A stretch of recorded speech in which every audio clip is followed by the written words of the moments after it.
নমস্কার, আমি ডক্টর সঞ্জয় মুখার্জি। আজকে আমি উত্তরণ ইনফার্টিলিটির তরফ থেকে বলতে এসেছি যেই টপিকস নিয়ে, সেটা হচ্ছে ব্লক ফ্যালোপিয়ান টিউব। আজকের দিনে ব্লক ফ্যালোপিয়ান টিউব শুনলে হার্ট অ্যাটাকের সমান একটা ব্যথা আসে মানুষের মনে। ফ্যালোপিয়ান টিউব যদি ব্লক থাকে তাহলে কি আমি মা হতে পারবো, এই প্রশ্ন সবার মধ্যে থাকে। কিন্তু বুঝতে হবে যে ফ্যালোপিয়ান টিউব ব্লক যেটা আপনার মনে হচ্ছে সেটা আদৌ ব্লক কি না, সেটা দেখতে হবে প্রথমে। এইচএসজি এমন একটা টেস্ট যেটা করে আমরা ফ্যালোপিয়ান টিউব খোলা আছে না ব্লক আছে সেটা খুঁজতে চেষ্টা করি। এইচএসজির সময় যদি আমি দেখি কর্নুয়াল ব্লক আছে, মানে দুদিকের ইউট্রাসেই ডাই গেছে, টিউব কোনোভাবে ভিজুয়ালাইজ হচ্ছে না, সেক্ষেত্রে আমার দুটো পসিবিলিটির কথা মনে রাখতে হবে। এক, এটা মেবি কর্নুয়াল ব্লক।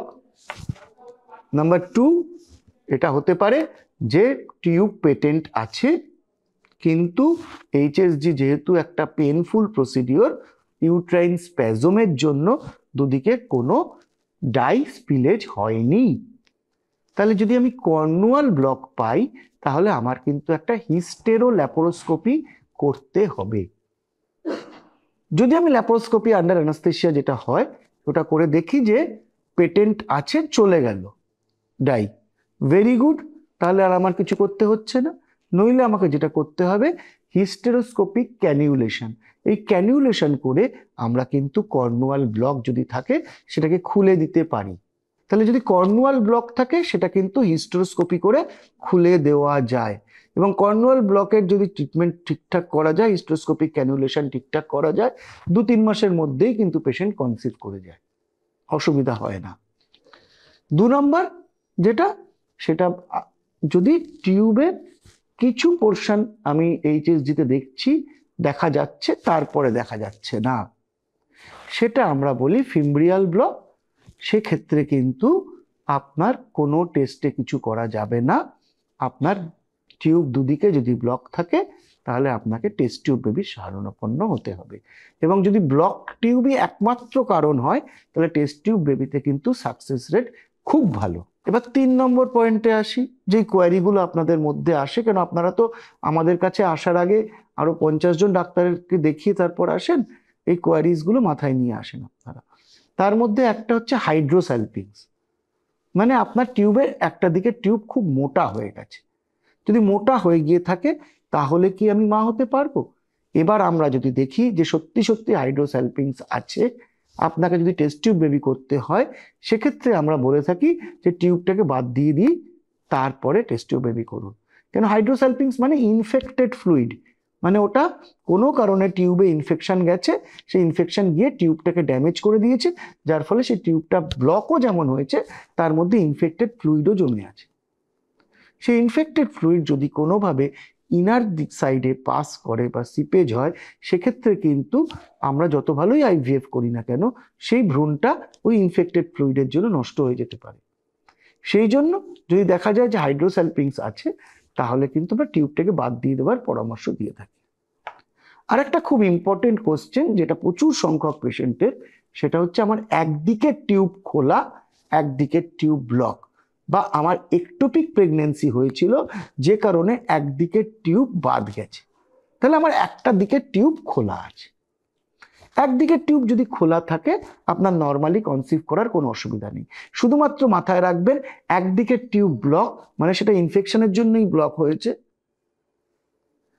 আপনার একদিকে টিউব একটোপিকের জন্য বাদ গেছে, তাহলে ইনফেকশন শুধু একদিকে যায়নি, দুদিকেই গেছে।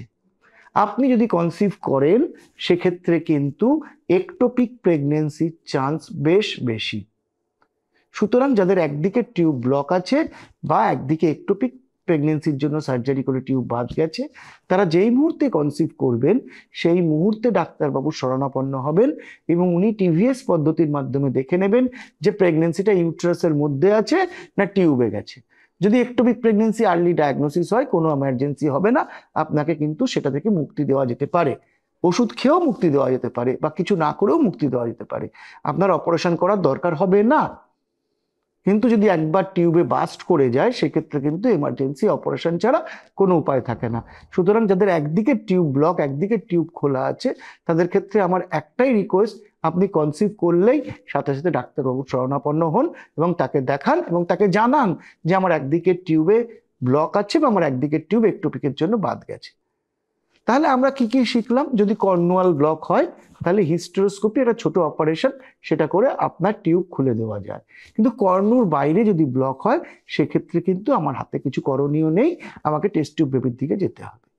3 নম্বর জিনিস শিখলাম, যদি হাইড্রোস্যালপিংস থেকে থাকে তাহলে টেস্ট টিউব বেবি করার আগে হাইড্রোস্যালপিংসটা বাদ দিয়ে দেওয়া বাঞ্ছনীয়।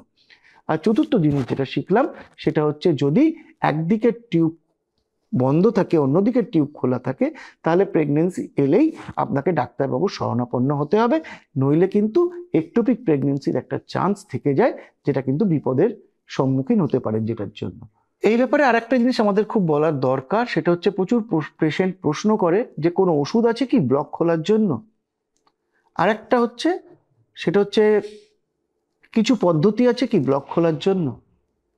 আমি এখানে আপনাদেরকে হাত জোর করে বলছি যে কোনো ওষুধ বা কোনো পদ্ধতি নেই যেই দিয়ে টিউবের ব্লক খোলা যায়। এই ওষুধগুলি কিছু আয়ুর্বেদিক কোম্পানির ওষুধ আছে হয়তো, কিন্তু অ্যালোপ্যাথি শাস্ত্রে কোনো ওষুধ নেই। সেই ওষুধ খেয়ে কিন্তু কারুর কোনো উপকার হয়নি, উল্টে সময় নষ্ট হয়েছে। আপনি যত সময় নষ্ট করবেন 30 বছরের পর থেকে কিন্তু তত বিপদ এগিয়ে আসবে। ডিমের কোয়ালিটি ডিটোরিয়েট করবে, আইভিএফ পদ্ধতিতে গেলেও সাকসেস রেটের চান্স কমে যাবে এবং বাচ্চার জিনগত ত্রুটির সম্ভাবনাও বেড়ে যাবে। সুতরাং অযথা ভুলভাল জিনিসের পিছনে দৌড়ে সময় নষ্ট না করে, যদি আপনার টেস্ট টিউব বেবি দরকার হয় টেস্ট টিউব বেবি করান, নিজের সময় এবং জীবনের গুরুত্ব দিতে শিখুন।